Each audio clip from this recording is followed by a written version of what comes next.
আমাদের দেশের মানুষ কিন্তু জেনারেলি স্পিকিং তারা কিন্তু নিয়ম মানতে চায় না। রাইট, আমাদেরও কিন্তু কনজিউম করার একটা লেভেল আছে। ডক্টর মোহাম্মদ ইউনূস এসেই বলেছেন আমার কথাই শুনতে হবে।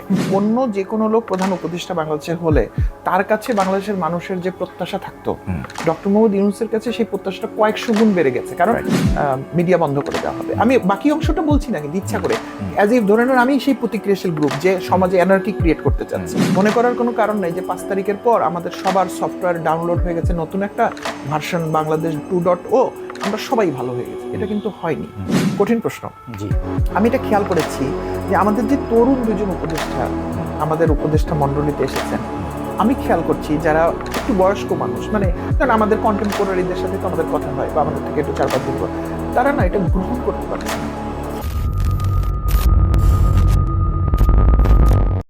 আসসালামু আলাইকুম ভাইয়া। ওয়ালাইকুম সালাম। কেমন আপনি আছেন? ভালো আছি। স্বাধীনতা তো আমাদেরকে যথেষ্ট পরিমাণের উদযাপনের সুযোগ দিল, নতুন করে সব কিছু চিন্তা করার সুযোগ দিল, এবং আমরা অলরেডি আমি দেখতে পাচ্ছি যে কর্মক্ষেত্র থেকে শুরু করে স্কুল কলেজ বাংলাদেশের বিভিন্ন জায়গায় মানুষজন এখন নতুনভাবে চিন্তা করতে শিখেছে। স্টুডেন্টরা তো করছেই, পাশাপাশি স্টুডেন্টদের সাথে সাথে অন্যান্য যারা আছেন সাধারণ মানুষ, বিভিন্ন বয়সের মানুষ, তারাও আসলে তার জায়গায় পরিবর্তন করতে চাচ্ছে। আমরা আজকে যে টপিকটা কথা বলতে চাই সেটা হলো স্বাধীনতা পরবর্তী। আমার কাছে মনে হয় যে একটা ওভারঅল কমন গ্রাউন্ডে রুলস অ্যান্ড রেগুলেশনের একটা মেইনটেনেন্সের প্রয়োজন। শৃঙ্খলা। সোশ্যাল মিডিয়ার ফলে আমরা একদম ফ্রন্টলাইনেই বেশ কিছু কাজ হতে দেখছি, যে কাজগুলো আসলে আমার মনে হয় যে একদম সাধারণ মানুষরা মিক্স একটা প্রতিক্রিয়া হচ্ছে তাদেরকে। উদাহরণ হিসেবে আমি বলতে পারি যে আমাদের ট্রাফিক ব্যবস্থা ট্রিমেন্ডাস কাজ করছে স্টুডেন্টরা, ছেলেমেয়েরা, এবং তারা মানে এক হয়ে যেভাবে কাজ করছে। অনেক এখানেও আমরা গতদিন কথা বলছিলাম ইনোভেশন নিয়ে, এখানেও আমরা বিভিন্ন ধরনের ইনোভেশন দেখতে পাচ্ছি। পেপার চেক করার চেক সাইন থেকে শুরু করে তাদের মেইনটেনেন্স সবকিছু। বাট আমাদের কাছে মনে হচ্ছে যে এইখানে স্টুডেন্টরা তো তাদের ডেফিনেটলি তাদের সবচেয়ে বেস্ট আউটপুটটা দেওয়ার চেষ্টা করতেছে দেশের জন্য, এবং আমি দেখেছি যে তারা বিভিন্ন সুন্দর মেইনটেনেন্স প্লাস রোড সাইডগুলো সুন্দর করে রং করা, বিভিন্ন ধরনের আমাদের স্লোগানগুলো দিয়ে দেশকে রিপ্রেজেন্ট করা, অনেক কিছু হচ্ছে। বাট কিছু কিছু জায়গায় আমি কিন্তু একটু মিক্স প্রতিক্রিয়া দেখতে পাচ্ছি, যে মানে রাস্তায় যারা আসলে গাড়ি চালাচ্ছেন তাদের আন্ডারস্ট্যান্ডিং এবং স্টুডেন্টদের আন্ডারস্ট্যান্ডিং বা কমিউনিকেশন, এই জায়গায় আমি দেখতে পাচ্ছি যে কিছুটা প্রবলেম হচ্ছে, এবং অনেকেই এটা নিয়ে কমপ্লেন করছে। সো কোন কোন জায়গায় কি কি প্রবলেম হচ্ছে এটা যদি আপনি একটু আমাকে, আপনার কি দেখলেন, কি মনে হয়? ফার্স্ট অফ অল আমি তো জেনারেলি একটু কি বলবো, আমি হচ্ছে ওভারলি অপটিমিস্টিক জেনারেলি। তো আমি তো যে কোনো উদ্যোগকে খুব পজিটিভলি দেখি, বিশেষ করে ছেলে মেয়েদের জিনিসটা খুব আমাকে নাড়া দিছে, ব্যাপারে কোনো সন্দেহ নাই। এবং আমি যখন হয়তো গাড়ি চালাচ্ছি বা আমার ড্রাইভার বা আমার পরিচিত যারা, তাদেরকে আমি সবসময় বলতেছি যে নিয়ম তো আমাদেরকে মানতে হবে। আর যেহেতু অন্তত আমি যতক্ষণ কথা বলছি তখন আমি আজকে সকালের পরিস্থিতি জানি না, পুলিশ তো জয়েন করার কথা কাজে, কিন্তু গত কয়েকটা দিন 5 তারিখের পর থেকে কিন্তু পুলিশ একদম ছিলই না। তো সেখানে যে ছেলেমেয়েরা এসে দায়িত্বটা নিছে, এটা অফকোর্স প্রেইজওয়ার্দি। আর প্লাস এর মধ্যে কিন্তু বৃষ্টি হচ্ছে, আবার খুব রোদ, পরিবেশটা কিন্তু খুব একটা সহনীয় পরিবেশ না যে ওখানে দাঁড়িয়ে থাকাটা খুব আরামদায়ক, যে গাছের তলে দাঁড়িয়ে আছে আর গল্প করছে। They are working under sun and rain. তো এটা মানে যে কোনো অ্যাঙ্গেল থেকে এটা অফকোর্স প্রেইজওয়ার্দি, এটা নিয়ে কোনো সন্দেহ নাই। যে জন্য আমরা সবাইকে বলছিলাম গত ভিডিওতেও যে আমরা সবাই ওদেরকে সহযোগিতা করি, এক বোতল পানি দিলেও ওরা অনেক উৎসাহিত হবে, সেটা সবাই করছেও। বাট এখানে একটা জিনিস আমার মনে হয়, যেহেতু আমাদের ইনালক্যালিটি, আমাদের খোলামেলা সব কথা বলার কথা, সেটা হচ্ছে আমাদের দেশের মানুষ কিন্তু জেনারেলি স্পিকিং তারা কিন্তু নিয়ম মানতে চায় না। I am sorry to say, এটা হয়তো 10-15% বা কিছু পার্সেন্টেজ মানুষ তারা করেন, কিন্তু বেশিরভাগ মানুষ হচ্ছে নিয়মের ব্যত্যয় ঘটান। আমাদের কখনো হয়নি। এটা আমাদের কি শিক্ষার সমস্যা নাকি আমাদের গ্রুমিং এর সমস্যা, সেগুলো আমরা পরে হয়তো আলাপ করবো একদিন, কিন্তু এটা হয়নি।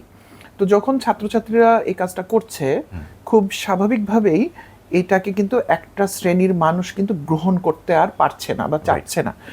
গতকালকে আমি একটা ফেসবুকে একটা কমেন্ট দেখেছি, ফেসবুকে একটা পোস্ট, সেই ছেলেটাও খুব ইয়াং, আমি তাকে যতটুকু চিনি, সে হয়তো ইউনিভার্সিটি পাস করছে বা পড়ছে। সে হঠাৎ করে কেন লিখলো আমি জানি না, হয়তো পালস বোধে সে লিখেছে যে ছাত্ররা যে এটা করছে তো আপনাদের কি কি অসুবিধা হচ্ছে লেখেন। তো যখন এটা লেখা হলো ট্রিগারটা হলো অসুবিধা, মানুষ কিন্তু অসুবিধার লিস্ট লিখতে শুরু করলো। তো সেখানে এটাও তারা লিখলো যে অস্বাভাবিক যানজট নাকি হয়েছে কারণ ছেলেমেয়েরা রাস্তা নিয়ন্ত্রণ করছে। এই জিনিসটার উত্তর আমি আসলে জানি না, কারণ আমার তো আর ট্রাফিক বিশেষজ্ঞ আমি নই, কিন্তু এই দেশে যে এতদিন যে ট্রাফিক জ্যাম থাকলো সেটা নিয়ে তো কারো কোনো কমপ্লেন ছিল না, কিন্তু এখন ছাত্ররা করছে জন্য এই ট্রাফিক জ্যাম, এটা একটা বিষয়। তো আমার কাছে মনে হচ্ছে যে এটা হয়তো আমাদের আলোচনার ভিতরে কোনো এক জায়গায় আসবে ভাবে, যে একটা বড় রেভলিউশনের মধ্য দিয়ে আমরা গেছি, এবং এটার আফটার ইফেক্ট হিসেবে কিন্তু অনেক সময় একটা এন্টি রেভলিউশন থাকে। কারণ সব মানুষ যেটাতে খুশি হয়েছে 100% এটা কিন্তু মনে করা যাবে না, কারণ গত সরকারের ডিরেক্টলি ইনডিরেক্টলি সুবিধাভোগী একটা গ্রুপ কিন্তু এখনো এক্সিস্ট করে, তাই না? তো এবং তাদের এক্সিস্ট করার রাইট আছে, আমরা তো তাদেরকে উৎখাত করতে চাই না, তারা তো বাংলাদেশেরই নাগরিক, তারা থাকবেন, তাদের মত প্রকাশ করবেন, কিন্তু তারা কিন্তু বিষয়টাকে পছন্দ করতে পারছেন না। আবার আমি যদি স্টুডেন্টদের তরফ থেকেও দেখি বিষয়টা, সব স্টুডেন্টরা কিন্তু ট্রেইনড না এই কাজগুলো করার জন্য, অবশ্যই না, তাদের তো এই অভিজ্ঞতাটা নাই। ইভেন আমাদেরও কিন্তু অনেক সময় আমরা যেমন চাকরি করি, আমাদের কিন্তু কমিউনিকেশনের উপর ট্রেনিং করানো হয়, আপনি তো এটা একমত হবেন, যে আমি কিভাবে কথা বলবো মানুষের সাথে। তার মানে দাঁড়াচ্ছে কি, আমার স্কুল কলেজ ইউনিভার্সিটি বা পরিবার থেকে আমি যা শিখেছি যে কথা বলার ধরন, সেটা কিন্তু আসলে সব জায়গায় প্রয়োগ করার জন্য নয়, specially not in a public place. তো যেটা হচ্ছে এখন, যেহেতু একটা ছেলেমেয়েরা বিরাট একটা পরিবর্তন তারা নিয়ে এসেছে, এবং আমাদের ছেলে মেয়েদের গরম রক্ত আমাদের তুলনায় অন্তত বেশি গরম, সেটাই হওয়াটা স্বাভাবিক। আবার অনেকের কমিউনিকেশন ফ্যাক্টর একরকম নয়, তো আমি কিন্তু অনেক ক্ষেত্রে দেখতে পাচ্ছি যে তারা কমিউনিকেশনে অনেক অ্যাগ্রেসিভ হচ্ছে। এবং এখানে আমি একটা জিনিস আমাদের ছেলে মেয়েদের কাছে, তারা আমাদেরই ছোট ভাই বোন বা সন্তান, কিন্তু আমি খুব বিনয়ের সাথে তাদের সামনে এটা তুলে ধরবো যে ট্রাফিক সিগন্যালিং এর কাজটা তারা যেটা করছে, বা আরো অনেকগুলো জিনিস হয়তো একটু পর চলে আসবে, আপনি ট্রাফিক নিয়ে কথা বলছিলেন, সেগুলো কিন্তু তারা করছে স্বতঃপ্রণোদিত হয়ে, এটা কিন্তু তাদের কাজ না, এবং তাদেরকে আমরা আশাও করছি না তারা ভবিষ্যতে কাজটা কন্টিনিউ করবে। তাহলে তারা একটা সমস্যা আপাত দৃষ্টিতে সমাধান করার জন্য এখানে এসেছে। এখন তারা যদি কোনো কিছু ইম্পোজ করতে চায়, ফর এক্সাম্পল কেউ একজন হেলমেট পরে আসেনি, প্রথম কথা হচ্ছে এটা অন্যায়, আমি এটা মানছি, কিন্তু ঢাকা শহরের একটা সার্টেন পার্সেন্টেজের লোক তো তা করছে। এখন এটাকে আপনি কি বন্ধ করে দেওয়া কি ছাত্রছাত্রীদের কাজ, নাকি তাদের মধ্যে সচেতনতা তৈরি করা তাদের কাজ? এই জায়গাটাতে আমার মনে হয় আমরা অনেক ক্ষেত্রে ভুল করে ফেলছি। এটা পরিষ্কার, এই জন্য ইনার ক্লারিটি পরিষ্কার হচ্ছে। আমার মনে হয় আমি যতটুকু বুঝি, ছাত্রছাত্রীদের কাজ হবে তাদের মধ্যে অ্যাওয়ারনেস তৈরি করা, কিন্তু আমি যদি এনফোর্স করতে যাই এটা, তাহলে কিন্তু এটা পুলিশ বা আইন প্রয়োগকারী সংস্থার কাজ। যেই কাজটা আমাদের ছেলেমেয়েরা করুক সেটা আমরা কিন্তু চাই না, বিকজ ওইটার অনেক কমপ্লিকেসি আছে, তাই না? কিন্তু আমরা অনেক ক্ষেত্রে এটা হতে দেখছি। হয়তো একটা স্টুডেন্ট হয়তো কোনো এক জায়গায় করে ফেললে এরকম যে তাহলে আপনি 10 মিনিট এখানে দাঁড়িয়ে থাকেন, হ্যাঁ অ্যাপারেন্টলি আমরা খুশি যে আমার মনে হচ্ছে তাহলে তো ওই লোকটা এই কাজটা করবে না, কিন্তু এটা কিন্তু আমরা লিখিত করতে পারছি না। তাহলে এই আইনের মধ্যেই থাকতো, আমাদের দেশের গত 50 বছর পৃথিবীর আইনে থাকতো এটা, যে হেলমেট না পরলে 10 মিনিট দাঁড়িয়ে থাকলে মানুষ শুদ্ধ হয়ে যায়। তাহলে এটা কিন্তু এক ধরনের ইম্পোজ হচ্ছে, কিন্তু আমাদের ছাত্রছাত্রীদের কিন্তু ওই এক্সিকিউটিভ রাইটটা কেউ আমরা তাদেরকে দিতে পারছি না। তাহলে যেই লোক সংক্ষুব্ধ হলো, ভিক্টিমাইজড হলো এই কাজের জন্য, সেই লোক কিন্তু মনের মধ্যে একটা দুঃখ বা কষ্ট বা কি বলবো এক ধরনের নেগেটিভিটি নিয়ে কিন্তু মুভ করবে। তো এটা যখন কন্টিনিউয়াসলি চলতে থাকবে, সে যখন আরেকজনের সাথে কথা বলবে, এবং যখন এই গ্রুপটা কানেক্টেড হতে থাকবে, এবং এখন কানেক্টিভিটি কিন্তু অনেক সহজ, তারা কিন্তু একটা সময় ছাত্রদের এই কাজগুলোকে তারা আর পজিটিভভাবে নিতে পারবে না। আমি জানি না আমাদের এই খুব সিম্পল এবং ক্লিয়ার কমিউনিকেশন আমাদের ছাত্র ভাই বোনরা যখন শুনবে তারা বুঝতে পারবে কিনা, কিন্তু আমরা কিন্তু মনের ভিতর থেকে কথাটা বলছি এবং তাদের মঙ্গলের জন্যই কথাটা বলছি। অবশ্যই, এবং আমাদের তাদের প্রতি একটা পজিটিভ এক্সপেকটেশন তৈরি হয়েছে বলেই আসলে আমরা এটা বলছি, কারণ আমরা চাই না যে স্টুডেন্ট যে ফেসটা, এই ফেসটা আমরা সাধারণ মানুষের জন্য একটা আতঙ্কের নাম হয়ে যায়, কারণ মানুষ অলরেডি আতঙ্ক দেখে এসেছে। এবং আমরা কিন্তু আমি গতকালকে না 2 দিন আগেই আমি একটা ফেসবুকের স্ট্যাটাস দেখছিলাম, একটা মেয়ে, উনি তার বাচ্চাকে নিয়ে রিক্সা দিয়ে সম্ভবত ধানমন্ডির কোনো একটা রাস্তা দিয়ে উনি যাচ্ছিলেন, এবং ওনার রিক্সা মনে হয় আরেকটা রিক্সাকে সাইড দিতে যেয়ে ওভারটেকের মতো মানে পাশ কাটিয়ে যাওয়ার চেষ্টা করেছিল। সো তখন হচ্ছে কয়েকজন এসে তার ওই রিক্সাওয়ালার সাথে হচ্ছে খারাপ ব্যবহার করা শুরু করলো, কেন সে ওভারটেক করতে চাচ্ছে। সো রিক্সাওয়ালা বোঝানোর চেষ্টা করেছেন আমি পাশ কাটানোর জন্য, তো তারা একটু এগ্রেসিভ হয়ে গেছে, এবং ওই সময় মেয়েটা হচ্ছে তাদের সাথে একটু কথা বলছিলেন যে ভাইয়া একদিনেই তো সব চেঞ্জ হয়ে যাবে না, আর এই ধরনের কিছু একটা বলছিলেন। সো তারা তাদের উপর অ্যাগ্রেসিভ হয়ে যায় যে আপনি কেন বললেন, আপনি চান না ভালো কিছু হোক, বাচ্চা নিয়ে আছেন বলে কি আমরা কিছু বলতে পারবো না, এই টোনে ওনার সাথে কথা বলছিল। এবং লিখায় যেটা পড়লাম যে একসাথে আরো 4-5 জন ছেলে জড়ো হয়ে যে উত্তেজিত হয়ে যাওয়াতে ওই মেয়েটা ভয়ে কাঁপছিল বাচ্চাকে নিয়ে। এবং পরবর্তী সে বলল যখন আমাকে ওয়েট করানো, এবং ওটাও বলছিল যে এখান থেকে সব রিক্সা যাবে তারপরে আপনার রিক্সা যাবে, সে আটকে রেখেছে। এবং পরবর্তীতে উনি বললেন যে এটা যখন আমি পাস হলাম প্রবলেমটা, তখন আমি অঝরে কেঁদেছি ভয়ে। সো এটা একটা এক্সাম্পল, আমি বলছি একটা এক্সাম্পল, এবং একটা রিয়েল মানুষ শেয়ার করেছে যে না তার স্টোরিটা আমি শেয়ার নিজের চোখে দেখেছি যে ওই যে অটো রিকশা যারা চালায় সেরকম ভুল করেছে, আমি কিন্তু অস্বীকার করছি না, ভুল সে করেছে। ওই রিকশা অটো রিকশা তারপরে তো ওই কয়েকটা স্টুডেন্ট এসে তাদেরকে ধরে তার চাবিটা অফ করে নিয়ে নিল। আমি কিন্তু এই দৃশ্য ঢাকার রাস্তায় আমি আগে অনেক দেখেছি, সার্জেন্টরা এই কাজটা করে। আমার সাথে কোনোদিন হয়নি, কিন্তু এটা আমি পছন্দ করি না এই কাজটা কোনোদিন, যে আমার মোটরসাইকেল আমার চাবি আপনি নেয়ার কে, আমি নিয়ম ভঙ্গ করলে তার প্রসেসের মধ্যে আমি পড়বো। আমি একজনকে দেখেছি রাস্তার মাঝখানে এরকম, সে তার মানে ওয়াইফ এবং বাচ্চা নিয়ে যাচ্ছিল, ঠাস করে তার মাঝে, এটা তো একটা সম্মানের জন্য হানি করে। তো আমি বলতে চাচ্ছি যে এই জোরটা আমরা কাদের উপর খাটাতে পারছি, একটু ভালো করে খেয়াল করে দেখবেন, সমাজের নিম্ন আয়ের মানুষের উপরই কিন্তু আমরা এটা করছি। হ্যাঁ, আমরা বড় বড় গাড়ি থামিয়েও ভালো ভালো জিনিস, স্নাইপার ধরে ফেলেছে, আমি এটা খেয়াল করলাম, বের করলাম। তারপর আমি শুনেছি যে একটা জায়গায় নাকি অনেক টাকা পাওয়া গেছে। হ্যাঁ, অবশ্যই যদি আমরা সার্চ করতে চাই বা কাউকে কিছু সচেতন করতে চাই, আমি বলবো এটা অ্যাওয়ারনেসের পয়েন্ট অফ ভিউ থেকে জিনিসটা হোক। এখানে আমরা কোথাও ফোর্স অ্যাপ্লাই করব না, বিশেষ করে গরিব দুঃখী মানুষকে না। কারণ হ্যাঁ, অফকোর্স ওইটাও অন্যায়, কিন্তু আমরা যদি একটু বড় লেন্সে দেখি তাহলে বাংলাদেশে যে হাজার হাজার কোটি টাকা পাচার হয়েছে, কিংবা রাষ্ট্রীয় পৃষ্ঠপোষকতায় যে মানুষের জীবন নিয়ে ছিনিমিনি খেলা হয়েছে, আয়না ঘরে মানুষকে বছরের পর বছর বন্দি রাখা হয়েছে, এরকম শত শত কিছু বলা যাবে। তার তুলনায় মানে ওইগুলো যে লেভেলের অপরাধ, তার তুলনায় এক লোক একটা শাকের আটি 3 টাকা বেশি দামে বেচেছে, এটাও অন্যায়, কিন্তু এটাকে আমি অনেক ছোট অন্যায় হিসেবে দেখি। এবং আমাদের ভুলে গেলে চলবে না যে 5 থেকে 7 সালে যে তত্ত্বাবধায়ক সরকার ছিল, আমাদের বন্ধুরা, ছাত্রছাত্রী বন্ধুরা হয়তো সেটা দেখেনি, হয়তো সেই সময়টা আমি জানি না, তারাও কিন্তু একসময় জনরোষে পড়ে গেছিল। কারণ তারা কিছু অপ্রয়োজনীয় কাজ করতে নিয়েছিল, সরকারের কথা বলছি, ছাত্রছাত্রীর কথা বলছি, তারা হকার উচ্ছেদ করতে গেছে। এইটা তত্ত্বাবধায়ক সরকারের কি কাজ আসলে? আমার কাছে মনে হয় না। তো আমাদের একটা জিনিস খেয়াল রাখতে হবে যে আমরা একটা অন্যায় অত্যাচারের মধ্য দিয়ে 15 বছর গেছি, একটা বিশেষ পরিস্থিতি তৈরি হয়েছে। তো আজকে যদি কেউ একটা দোকানের শাটারের সামনে 2টা তার প্রোডাক্ট যদি রেখে থাকে, এই জিনিস কিন্তু 15 বছর ধরে হয়ে আসছে। আমার আজকে সকালেই কেন এটা বন্ধ করে দিতে হবে? দিন শেষে যেখানেই সেটা একটা মধ্যম বা নিম্ন আয়ের মানুষের পেটে লাথি মারা হচ্ছে। একইভাবে বাজার নিয়ন্ত্রণ, একইভাবে প্রত্যেকটা কাজ।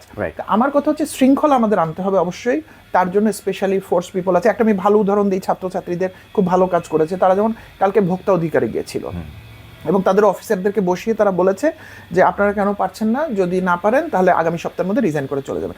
I think that is the fantastic approach. কারণ এই রাষ্ট্রে তো প্রত্যেকের কাজ করার জন্য কিছু না কিছু বেতনভুক্ত লোক আছে, তা আমরা তাদেরকে এনফোর্স করি। আমি কেন ফেস হব? ওরা না পারলে ওদেরকে আমরা বিদায় করে দিয়ে আবার ওখানে নতুন লোক বসাবো, আমি ওটা বলতে চাচ্ছি। বাট আমি জানি যেহেতু পুলিশ এই মুহূর্তে নাই, তো ছাত্রছাত্রীরা ভালো কাজ করছে।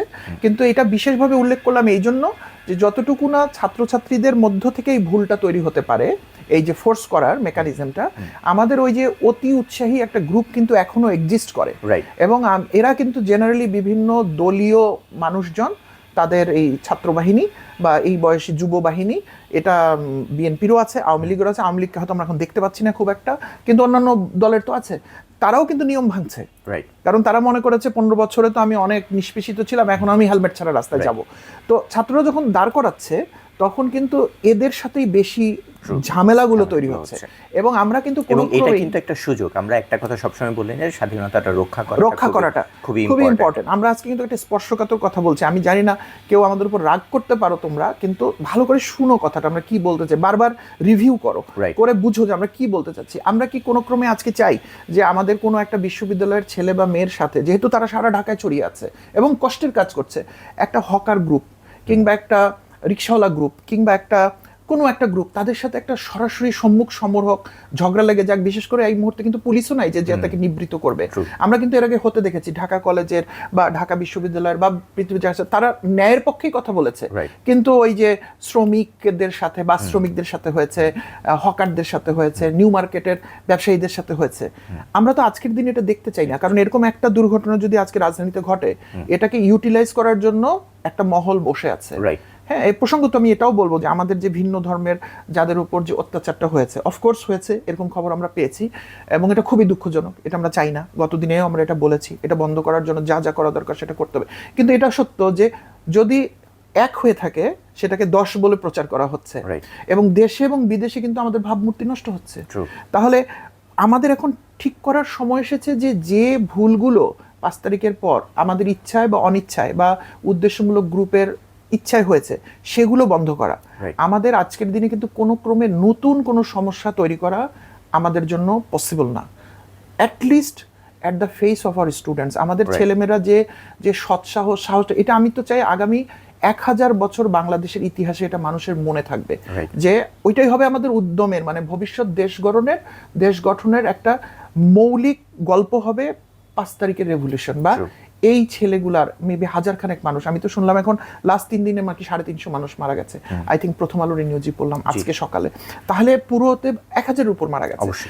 এই জীবনগুলো চলে যাওয়ার পরে আমরা আসলে একটা পজিটিভলি নিতে চাই। আমরা চাই না আমাদের একটা ছোট বিষয় ইম্পোজ করতে গিয়ে যে আপনি কেন কারণ বাজারের থেকে 200 টাকা এনে এখানে কেন 500 টাকায় বেচতেছেন, এই প্রশ্ন উত্তর করতে গিয়ে, কিংবা এই যে একজন মহিলাকে থামাতে গিয়ে একটা বাচ্চার যদি অসুস্থতাটা বেড়ে যায়, কিংবা কারোর একটা হেলমেট বন্ধ করতে গিয়ে একটা প্রতিক্রিয়াশীল গ্রুপের সাথে একটা গ্যাঞ্জাম হয়ে যায়, এটা আমাদের হাতছাড়া হয়ে যাবে পুরো জিনিসটা।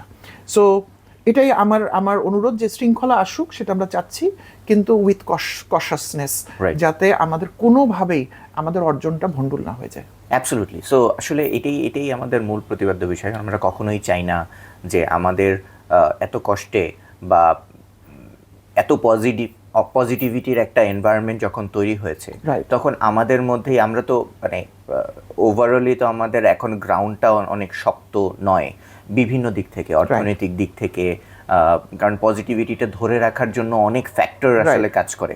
আমি এখন রাস্তায় মানে একটা নতুন একটা পথ পেয়ে খুব খুশি, কিন্তু ওই পথটা অনেক দূর পর্যন্ত যাওয়ার জন্য আমার এলিমেন্ট কম আছে বা আমার ফুয়েল কম আছে। আমার কথা মনে পড়লো, মানে জাস্ট টু অ্যাড করে আপনি বলবেন, গতকালকে ঢাকা শহরের একটা সেন্ট্রাল লোকেশনে একটা ব্যাংকের নিচে গোলাগুলি হয়েছে, এবং এখানে কিন্তু পুলিশ আর্মি কেউ গুলি করেনি। তার মানে প্রতিক্রিয়াশীল গ্রুপের হাতে এখনো অস্ত্র আছে। সো আমাদেরকে এটা মাথায় রেখে এগোতে হবে। অবশ্যই, আপনি বলেন। অ্যাবসলিউটলি। সো এই জায়গাগুলোতে আসলে আমাদের শৃঙ্খলা শব্দটা মানে এনেছি বেসড অন ঠিক আছে, আমাদের স্টুডেন্টরা অ্যাগ্রেসিভ চিন্তা করতে পারে বলেই হয়তো আমাদের চিন্তার বাইরের সমাধানও তারা হয়তো অনেক কম সময়ের মধ্যে বেরিয়ে নিয়ে আসছে, কিন্তু শৃঙ্খলা শব্দটা কিন্তু এক্সিস্ট করে, এবং শৃঙ্খলা যে একটা ওভারঅল সাস্টেইনেবল একটা এনভায়রনমেন্ট তৈরি করে, এটাও কিন্তু সত্য। তো ওই ব্যাপারটা আমাদের ভুলে গেলে হবে না। এবং আমরা যখন এখন সোশ্যাল মিডিয়া এক্সপোজারের সময়, এখন আর কেউ শুধুমাত্র টিভি মিডিয়া বা পত্রিকা এগুলোর উপর বেস করে সিদ্ধান্ত নেয় না। তো আমরা রাস্তায় প্রতিদিনকার ঘটনাগুলো, পজিটিভ নেগেটিভ ঘটনাগুলো কিন্তু শেয়ার হয়। বিভিন্ন মানুষ ভালোর দিক থেকে খারাপ দিক থেকে যেভাবে নিচ্ছে যে জিনিসগুলো, সেগুলো শেয়ার করছে। সো আমরা যেন নেগেটিভিটিটাকে বেশি উপরে ওঠার সুযোগ না দেই। আরেকটা জিনিস আমি বলতে চাইবো যে কোনো একটা দায়িত্ব যেমন খুবই ইম্পর্ট্যান্ট, কিন্তু ক্ষমতা নামক একটা শব্দ আছে, এই শব্দটা কিন্তু বিভিন্নভাবে ইউজ করা যায়। ক্ষমতার অপব্যবহার কিন্তু আমরা গত 16 বছরের একটা উদাহরণ দেখেই কিন্তু আমরা একটা সমাধান চেয়েছি, সমাধান কিভাবে পেয়েছি সেটা আমরা জানি। সো আমাদের এবং ক্ষমতার স্বাদ সবাই নিতে চায়, এটাও সত্যি, এবং একটা ক্ষমতা পেলে আমরা কিছু একটা করতে চাই ওই ক্ষমতার আদলে, সেটাও কিন্তু সত্যি। সো স্টুডেন্টদেরকে আমরা বলবো যে ওই ব্যাপারগুলো তোমরা একটু বোঝার চেষ্টা করো, যে আমরা যা প্রেজেন্ট করতেছি টু দ্য ওয়ার্ল্ড, আমি বলবো নট অনলি বাংলাদেশ বা বাংলাদেশের সব মানুষ তাদের দিকে তাকিয়ে আছে, তারা কি করছে, কোথায় কি অ্যাকশন নিচ্ছে। আমি দেখতে পাচ্ছি যে পুলিশ সুপার বা জেলা সুপারের সাথে তাদের কমিউনিকেশন হচ্ছে এখন। হয়তো পুলিশ যখন রাস্তায় নেমে আসবে, এখন পুলিশের সাথে কমিউনিকেশনটা আরও একটু, আমি বলবো যে আগে যেমন একটু ভীতিসুলভ ছিল, এখন আমি বলবো যে আরেকটু আন্তরিক হবে। সো আন্তরিকতা করতে যে আমরা যেন প্রতিদিন তাদের দায়িত্ব পালন করতে যে তাদেরকে বুদ্ধি পরামর্শ দেওয়ার পরিমাণটা যেন অতিরিক্ত বাড়ায় না দিই। মানে কিছু একটা করলে এই আপনি এটা করতেছেন, মানে হয় না যে এক ধরনের, তো আমাদের একটা বাঁধ ভেঙে গেছে তাদের সাথে। সো পরবর্তী কমিউনিকেশনটা ইজ ভেরি ইম্পর্টেন্ট। বা আমরা যেই জায়গায় প্রশাসন আবার ব্যাক করতেছে, তাদের সাথে তো আমাদের এখন একটা সরাসরি যোগাযোগ হচ্ছে, বিকজ যোগাযোগের বার্তা যেই দেয়ালগুলো ছিল সেগুলো ভেঙে ফেলা হয়েছে। সো এখন কিন্তু সরাসরি যোগাযোগ হচ্ছে, এবং সেখানে আমি যদি যারা রাষ্ট্রের বিভিন্ন গুরুত্বপূর্ণ দায়িত্বে আছেন, অভিজ্ঞতা দায়িত্বে আছেন, আমি কখনোই বলবো না যে গড়পড়তায় সবাই খারাপ। এখানে অনেকেই এমনও আছেন যে ভালো কিছু করার সুযোগ নেই বলে তারা চুপ ছিলেন এত বছর, এখন হয়তো তারা সুযোগ পেয়ে তারাও নতুনভাবে দেশকে এগিয়ে নিয়ে যাওয়ার জন্য পরিকল্পনা করবে। সো ওই জায়গায় আমরা যদি ওই অভিজ্ঞতাকে একদমই মূল্যায়ন না করে তাদেরকে ফিঙ্গার পয়েন্টে আমরা রাখতে পারি, কিন্তু তার মানে আমরা যখন তাদের সাথে কমিউনিকেট করছি তাদের সাথে আমাদের কথোপকথনটা যেন খুব এগ্রেসিভ না হয়ে যায়, আমাদের টোনগুলো যেন তাদেরকে অপমানিত না করে। এই জায়গাগুলো আসলে আমি চিন্তা করছি। তাহলে কি হবে, তাদের কাছ থেকে যারা দায়িত্বশীল, আপনি বলছিলেন যে বেতনভুক্ত দায়িত্বশীল লোক তো এক্সিস্ট করে সব জায়গায়, এবং সবাই করাপ্টেড না। যারা করাপ্টেড তারা হয়তো সরে যাচ্ছে বা সরিয়ে ফেলা হচ্ছে, বা এই ধরনের এনভায়রনমেন্ট তৈরি হবে, এবং চাঁদাবাজি বলেন বা এই ধরনের বিভিন্ন অ্যাকশন পয়েন্টের মাধ্যমে হয়তো আমরা অনেক কিছু সলিউশন পাবো। যারা চাঁদা দিচ্ছে তারাও যদি এক হয়ে যারা চাঁদা নিচ্ছে তাদের এগেনস্টে দাঁড়ায়, অনেক লেভেলে অ্যাকচুয়ালি কমে যাবে। ওইটাই বলতে চাচ্ছি যে আমরা মানুষকে অ্যাওয়্যার করি, সব কাজ স্টুডেন্টদেরকে করতে হবে না। যদি ব্যবসায়ীরা মনে করে আমরা চাঁদা দেওয়া বন্ধ করে দেবো, ওই এনার্জিটা আমরা পাস করে দিই ওদের মধ্যে যে আপনারা এটা বন্ধ করে দেন। একটা বলতে চাই যে আমরা এক হইতে হবে যে আমরা খারাপ কাজটা করব না, এবং আমাদের সাপোর্টিভ যারা আছেন, যারা আমাদেরকে ট্যাকেল করবে, মানে আমাদের সেভ করবে, তাদেরকে আমরা বোঝাতে চাই যে আমরা খারাপটা হতে দিব না, তোমরা জাস্ট আমাদেরকে সাপোর্ট করো যখন আমাদের প্রয়োজন হবে। প্লাস হচ্ছে এই গভর্নমেন্ট কিন্তু আসলে আমাদের এই বিপ্লবী ছাত্র জনতারই গভর্নমেন্ট, স্ট্রেট ফরওয়ার্ড বলছি, বা আরো সহজ করে বললে বিপ্লবী ছাত্রদেরই কিন্তু গভর্নমেন্ট। তাহলে তারা যদি কোনো কিছু ইম্পোজ করাতে চায়, খামাখা অফিসে ঢুকে গলাবাজি বা ঝগড়াঝাটি না করে প্রপার ওয়েতে করাই দিলেই তো হয়। এটা তো আমরা দেখলাম, আমরা তো হাইকোর্টে আধা ঘন্টাও লাগলো না ঘটনাটা ঘটানোর জন্য, তাই না? কিন্তু আমার তো মনে হয় না প্রধান বিচারপতির সাথে তাদের সামনাসামনি কথা বলতে হয়েছে। এই ইনফরমেশন আমার কাছে নাই। তারা তাদের কথাটা জানাইছে, সরকারের কাছে জানাইছে, তারা কোর্টের সামনে গিয়ে তাদের প্রতিবাদ জানিয়েছে, আধা ঘন্টার মধ্যে ঘটনা ঘটে গেছে। আমরা চাচ্ছি এরকম হোক জিনিসটা, সামনাসামনি কনফ্রন্টেশন। আমি যার সাথে যাচ্ছি সেটা শুরু হয়তো একটা তর্কাতর্কি, কিন্তু এটা কোথায় গিয়ে শেষ হতে পারে আমরা তো আসলে জানি না।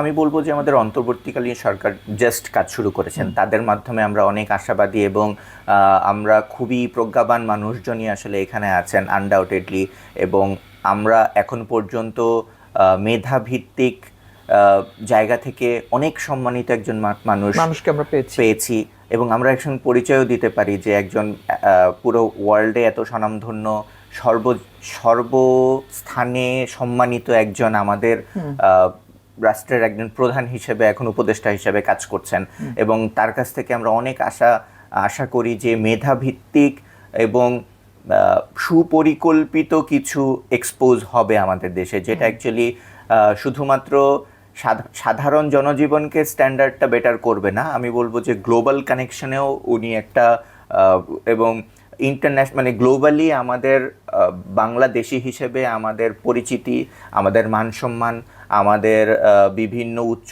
স্থানে পৌঁছানোর সুযোগ, এই জায়গাগুলোতে উনি একটা, কতদিন এই সরকার থাকবেন বা কতদিন আমরা ওনাকে পাবো সেটা আমাদের মেন কথা, কিন্তু উনি একটা পরিবেশ তৈরি করে যাবেন এবং একটা প্রসেস তৈরি করে যাবেন, এবং সেই ক্ষেত্রে আমার মনে হয় যে স্টুডেন্টদেরকে সুশিক্ষিত হওয়াটা খুবই ইম্পর্ট্যান্ট, এবং আমি বলবো যে কমিউনিকেশনটাও খুব বেশি ইম্পর্ট্যান্ট।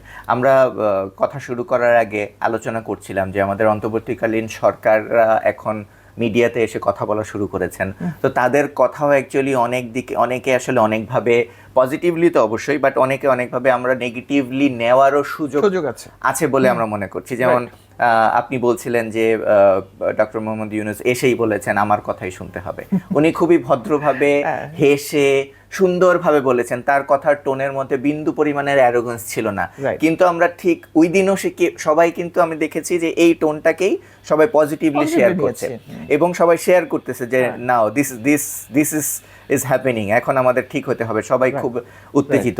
কিন্তু আমি দেখেছি তার একদিন বা 2 দিন পরই এই কথাটাকেই মানুষজন এখন অন্য টোনে নেওয়া শুরু করেছে। তো এখানে রয়েছে যাদেরকে আপনি ভালো কথাটা বললেও তারা এইখানেই আসলে আমাদের ভয়ের জায়গাটা কিন্তু এখানে। এবং আপনি ডক্টর মোহাম্মদ ইউনূস স্যারের কথা বলছিলেন, এটা সত্য যে এখানে একটা জিনিস না বলে পারছি না, অন্য যে কোনো লোক প্রধান উপদেষ্টা বাংলাদেশের হলে তার কাছে বাংলাদেশের মানুষের যে প্রত্যাশা থাকতো, ডক্টর মোহাম্মদ ইউনূসের কাছে সেই প্রত্যাশাটা কয়েকশো গুণ বেড়ে গেছে, কারণ উনার ব্যক্তিত্বটা এরকম এবং সেটা কিন্তু অলরেডি ঘটেওছে এবং উনি একটা বড় পরিবর্তন পৃথিবীকে দেখিয়ে দিয়েছেন এবং উনি হচ্ছেন একটা জীবন্ত রোল মডেল, তাই না? এবং উনি তো সারা বিশ্বে এত সম্মান পাওয়ার পর উনি বাংলাদেশে সম্মান পেলেন, আমি বলবো উল্টা ঘটলো ওনার ঘটনাটা।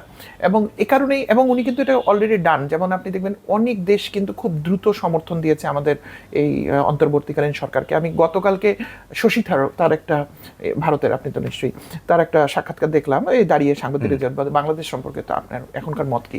উনি একটা কথাই শুধু বললেন যে যেহেতু প্রফেসর ডক্টর ইউনূস দায়িত্ব নিয়েছেন, উনি এত ইন্টারন্যাশনালি একজন রিকগনাইজ পারসন, গ্রহণযোগ্য মানুষ, যে আমি নিশ্চিত বাংলাদেশের মানুষের জন্য উনি ভালো কিছু করবেন। এই যে একটা ভারতীয়, তারা তো সবসময় সবকিছুর মধ্যে আমাদের একটু দেখতে হবে, চিন্তা করতে হবে কি ঘটেছে, তাই না? কিন্তু উনি কিন্তু স্ট্রেট ফরওয়ার্ড ডক্টর ইউনূসের জন্য এই কথাটা বলেছেন। সো ওনার কাছে আমাদের প্রত্যাশাটা অনেক বেশি, কিন্তু আমাদের খেয়াল রাখতে হবে উনি কিন্তু দিন শেষে একজন মানুষ এবং ওনার অনেক অভিজ্ঞতা আছে, কিন্তু রাষ্ট্র চালানোর অভিজ্ঞতা ওনার নেই। কাজে আমাদেরও চাওয়াটা একটা জায়গায় সীমাবদ্ধ রাখতে হবে। আমি এই প্রসঙ্গে 2-3টা বিষয় বলি, তারপর আপনি বলবেন। কিন্তু কমিউনিকেশনের জায়গায় আমরা কিন্তু খেয়াল করছি যে আমাদের উপদেষ্টারাও কিন্তু খুব যে আমার এক্সপেকটেশন অনুসারে কমিউনিকেশন আসছে না। গতকালকে আমাদের স্বরাষ্ট্র উপদেষ্টা বলতেছিলেন যে উনি কোনো একটা প্রসঙ্গে বলছিলাম যে ঠ্যাং ভেঙে দেওয়া হবে, উনি ভাঙবেন না, উনি কাউকে দিয়ে ভাঙাবেন। কিন্তু এই ল্যাঙ্গুয়েজটা তো আমরা 5 তারিখের আগেও অনেকের মানুষের কাছে শুনেছি, আমরা পছন্দ করিনি। তো একটু শালীন ওয়েতে, একটু সুন্দরভাবে, যেটা উনি আর্মি অ্যারোগেন্স শো করছেন। হ্যাঁ, আর বিশেষ করে আপনি স্বরাষ্ট্রর জায়গা থেকে করতে গেলে না, বলতে গেলে এটা আসলে এমনি একজন উপদেষ্টা, আমিও কিন্তু বলতে পারবো না। আমি কি আপনাকে বলতে পারবো যে আচ্ছা ওর ঠ্যাং ভেঙে দেবো? এটা তো হলো না। তো আমি তো আইন হাতে তুলে নিচ্ছি। তারপর উনি এক পর্যায়ে বললেন যে মিডিয়া বন্ধ করে দেওয়া হবে। আমি বাকি অংশটা বলছি না, কিন্তু ইচ্ছা করে, অ্যাজ ইফ ধরে নেন আমি সেই প্রতিক্রিয়াশীল গ্রুপ যে সমাজে অ্যানার্কি ক্রিয়েট করতে চাচ্ছি। তা আমি তো এটা যুক্তি দিয়ে বোঝাতে পারবো, হ্যাঁ কেউ যদি চাটুকারিতা করে তাহলে তো সেটা বন্ধ হতে পারে, মেবি। কিন্তু এভাবে চাটুকারিতার প্যারামিটারটা কি, বা এটাই কি ওনার কাজ কিনা? উনি কি এই কাজ করার জন্য আজকে বসেছেন? উনি কিন্তু অবশ্যই পুলিশের রিফর্ম নিয়ে কাজ করেন, অনেক কিছু করছেন। কিন্তু আমি বলতে চাচ্ছি যে এই ভাষাটা তো আমরা আপনাদের কাছে আর শিখতে চাইনি। আমরা 5 তারিখের পর থেকে একটা নতুন বাংলাদেশের স্বপ্ন দেখছি। সেখানে আপনার ফারাবি ভাই, আপনার একটা রোল আছে, আমার একটা রোল আছে, এবং এই মুহূর্তে বাংলাদেশে আমরা প্রত্যেকটা জীবিত মানুষের কাছে একটা রোল এক্সপেক্ট করছি। সেই জায়গাতে আমরা ফেল করতে পারবো না। আমি শুনিনি, এটা আমার এক বন্ধু আমাকে বললেন যে ওই রিজওয়ানা ম্যাডাম, উনি নাকি কোনোদিন সাংবাদিকদেরকে বলেছে যে আপনারা আমাকে কঠিন প্রশ্ন করবেন না।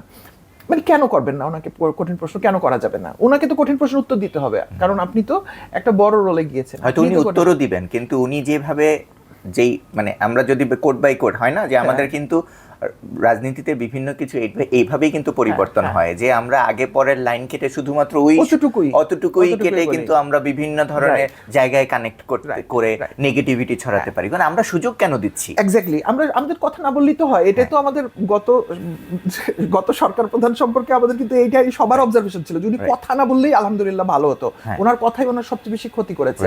তাহলে আমরা এখন যাদেরকে রোল মডেল হিসেবে বসিয়েছি, সামনের বাংলাদেশে আমরা চাচ্ছি, আমি জানি না আমাদের কথা ওনাদের কান পর্যন্ত পৌঁছাবে কিনা, কিন্তু আমরা একটু ডিসেন্ট ওয়েতে কথা বলি। দরকার হলে তত্ত্বাবধায়ক সরকারের পক্ষ, স্যার এটা অন্তর্বর্তী একজন মানুষ কথা বলুক, সবার কেন কথা বলতে হবে? সাংবাদিকদের কাজই হচ্ছে মাইক্রোফোন নিয়ে তারা যাবে, তাদের তো এটাই তার রুজি, তাদের কাজই এটা, তারা যত তথ্য নিয়ে আসতে পারবে, তাই না? কিন্তু দরকার কি স্টেটমেন্ট দেওয়ার? বলবে আমাদের একজন মুখপাত্র, স্পোক্স পারসন আছেন, উনি বলবেন। যেমন ওই যে হোয়াইট হাউসের একজন স্পোক্স পারসন সারাদিন কথা বলে যাচ্ছে, তাই না? উনি সব বিষয়ে কথা বলছে। তো আমার কাছে মনে হয় এই জিনিসগুলো আমাদের একটু সেটেল হওয়া দরকার। আরেকটা পয়েন্ট আমি বলবো, এটা খুবই ইম্পর্টেন্ট আমার, আমি শৃঙ্খলার জায়গায় বলছি, সেটা হচ্ছে এই যে বাংলাদেশের মানুষের যে এত প্রত্যাশা এই সরকারের কাছে, কিন্তু আপনি ওই যে লোকটা অনেক প্রত্যাশা তৈরি করেছে, তাকে আপনি থামিয়ে বলেন তো যে আপনি কতদিন সময় দিতে রাজি আছেন। দেখবেন লোকটা কিন্তু একটু উসখুস করতে শুরু করবে, কারণ ঠিক কতদিন সময় দিবে বা কতদিন সময় প্রয়োজন এটাও আমরা ঠিক বুঝতে পারছি না। এবং এখানে ওই যে আবার প্রতিক্রিয়াশীল গ্রুপ বলবো, এবং এখানে গ্রুপটা অনেক বড়, সমস্ত রাজনীতিবিদ যারা আজকে সমর্থন দিচ্ছে কিংবা দিচ্ছি এরকম করতেছে, অথবা বলতেছে দেশের বাইরে থেকে যে বাংলাদেশে কিছুই হচ্ছে না, সব উশৃঙ্খলতা হচ্ছে, এরা কেউই এই সরকারকে আসলে এই দিন শেষে সময় দিতে চায় না। কারণ তাদের উদ্দেশ্য হচ্ছে আমি 15 বছর ছিলাম, আরো 15 বছর থাকতে চাই, অথবা 15 বছর খাইনি, আমি এখন খেতে চাই। এই জায়গাটার মাঝখানে আমরা বলি না যে শেষ বক্তা হিসেবে লাঞ্চের আগে দাঁড়ালে আমরা বলি একটা যে আমি এখন আপনাদের লাঞ্চের মধ্যে দাঁড়িয়ে আছি, তো এই তত্ত্বাবধায়ক সরকার বা অন্তর্বর্তী সরকার কিন্তু অনেক বুভুক্ষ লোকের সামনে দাঁড়িয়ে আছে, এবং এই সময়ের মধ্যে যেই সময়টা উনি নেবেন মেবি এক্স ডেজ, এই সময়ের মধ্যে ওনাদের কিছু সংস্কার করে যেতে হবে, এটাই তো আমরা চাচ্ছি। কিন্তু সেটা কি, এটা কিন্তু আমরা এখন পর্যন্ত জানি না। তাহলে আমরা সরকারের কাছে কিন্তু একটা ক্লিয়ার কাট একটা প্রজেক্ট প্ল্যান শুনতে চাই, তাই না? আজকে যদি আপনি আমাকে অ্যাপয়েন্ট করেন, ধরেন আপনার কোম্পানিতে আমি জয়েন করলাম অ্যাজ সিইও, একটা টিম নিয়ে আসছি আমি, আপনি আমাকে বেতন দিয়ে যাচ্ছেন, কিন্তু আপনি কতদিন, আপনি তো এক সপ্তাহ পর বলবেন যে জাভেদ সাহেব আপনার প্ল্যানটা আমাকে একটু বলেন। এখন আমি যদি অনেক বড় প্ল্যান নিয়ে আসি, তখন আপনি আপনার গ্রুপ অফ কোম্পানির মালিক হিসেবে বলবেন যে আমার এত কিছুর প্রয়োজন নেই, আপনি আমাকে এক বছরে এই প্রোডাক্টগুলো লঞ্চ করে দিয়ে চলে যান। তো আমার মনে হয় যে এই সরকারের কাছে আমরা এখন এটা চাইতে শুরু করতে পারি যে আপনারা আমাদেরকে একটা রোড ম্যাপ দেন।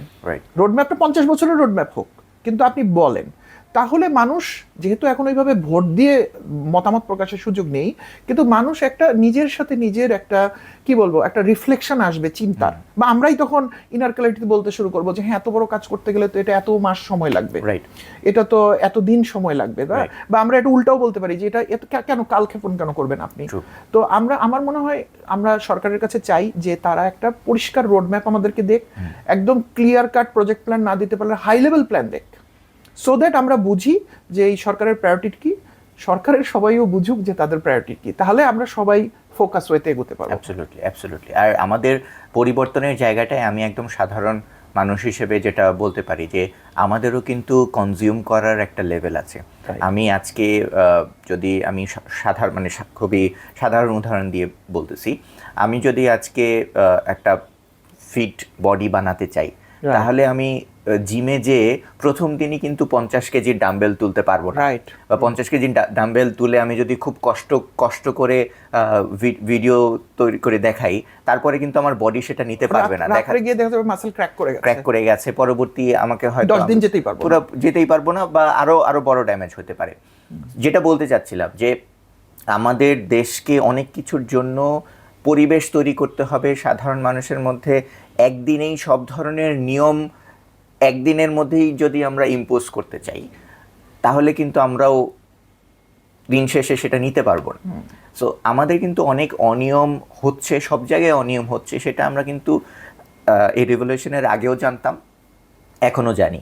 এখন আমরা তাড়াহুড়া করে, আমার কাছে মনে হচ্ছে যে অনেক কিছু খুবই ফোর্সফুলি চেঞ্জ করানোর চেষ্টা করা হচ্ছে, এবং এক্সপেক্ট করা হচ্ছে যে ডে ওয়ান থেকে সবাই লিখিতভাবে আজকে এই ভুলগুলো একদমই আমি করবো না, এটা জেনে বুঝে বের হচ্ছে না, সবাই এটা জেনে বুঝে বের হচ্ছে না, কারণ অনেকের রেগুলার প্র্যাকটিসের মধ্যে এটা নেই, এবং অনেকের হতে পারে যে 50-60 বছর বেঁচে থাকার সময়ে একদিনও কেউ এমন অনেকে আছে কাউকে আঙ্গুল তুলে বলে দেওয়া হয় না যে এই কাজটা যেটা তুমি 20-30 বছর ধরে করে আসছো এই কাজটা ভুল, সে আজকেই হয়তো জানলো যে এই কাজটা ভুল, কারণ প্র্যাকটিসে ছিল না কখনো তার।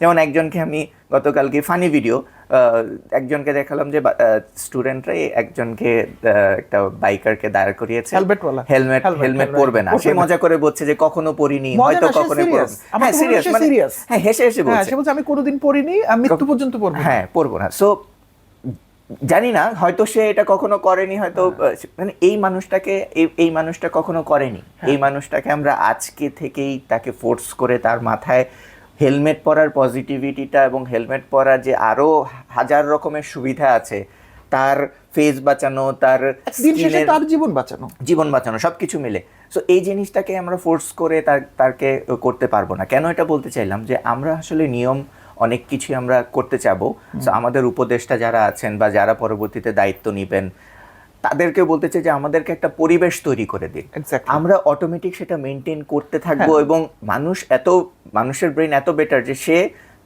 সবসময় হ্যাসেল ফ্রি একটা লাইফ লিড করতে চায়। কেউই চায় না আমি রাস্তায় চলার পথে কারোর সাথে আজকে আমার খারাপ ব্যবহার হবে, কেউই চায় না আমি একটা ভাঙা রাস্তার মধ্যে পড়বো, কেউই চায় না আমি খুব বিরক্ত হয়ে আমি কর্মক্ষেত্রে যাব, স্কুলে যাব, ব্যাক করার সময় বিরক্ত হব, বাসায় যে বিরক্ত হব, কেউ এই জিনিসগুলো চায় না। বাট কেন আমরা এগুলো করি? কারণ আমাদের জায়গায় জায়গায় বিভিন্ন ধরনের গর্ত আছে, বিভিন্ন সমস্যা আছে, ওগুলো আমরা পড়ি, বিরক্ত হই, সেই বিরক্তটা এক জায়গা থেকে আরেক জায়গায় চলে। সো স্টুডেন্টরাও হয়তো প্রচণ্ড রোদে বৃষ্টিতে থেকে তাদের ন্যাচারাল টেম্পারটা মেনটেন করতে পারতেছে না, যেটার জন্য কিন্তু হয়তো আমাদের পুলিশ প্রশাসন ট্রেন্ড, আমি বলবো না যে তাদের কষ্ট কম হয়, কিন্তু তারা ট্রেন্ড, তারা throughout their practice throughout their training মানে এই তাদের জার্নিতে তারা এই জিনিসগুলো অ্যাডপ্ট করতে পেরেছে, তাই তারা এবং তাদের একটা কমিউনিকেশন ওয়াকিটকি আছে যে এখন এই রোডে জ্যাম বেশি পড়ে গেছে, সামনেরটাকে একটু মানে এই ধরনের জিনিসগুলো তো আমরা জানি। সো তারা কিন্তু এক ধরনের প্র্যাকটিসের মধ্যে আসে। আমি ঘুরে ফিরে কেন ট্রাফিকে আসতেছি, বাট এটা বেশি দেখা যাচ্ছে এই সময়, তাই বলতেছি। কারণ প্রত্যেকটা ক্ষেত্রেই এটা আসলে এটার জন্য সত্যি। সো আমাদের মাথায় রাখতে হবে যে আমরা পজিটিভ কিছুর দিকে যাব, আমাদের প্রত্যেকটা জায়গায় একটা গাইডলাইন তৈরি হবে। গাইডলাইন তৈরি হওয়ার আগ পর্যন্ত আমরা যেন মানে নিজেরা ধৈর্য ধরি এবং এইটার জন্য যেন প্রস্তুত থাকি যে পজিটিভ পরিবর্তনগুলোকে আমরা অ্যাকসেপ্ট করব, নেগেটিভ গুলোর জন্য যেই রাস্তা খোলা হবে কমিউনিকেট করার, ওই জায়গাগুলোতে আমরা ওয়েল কমিউনিকেট করব।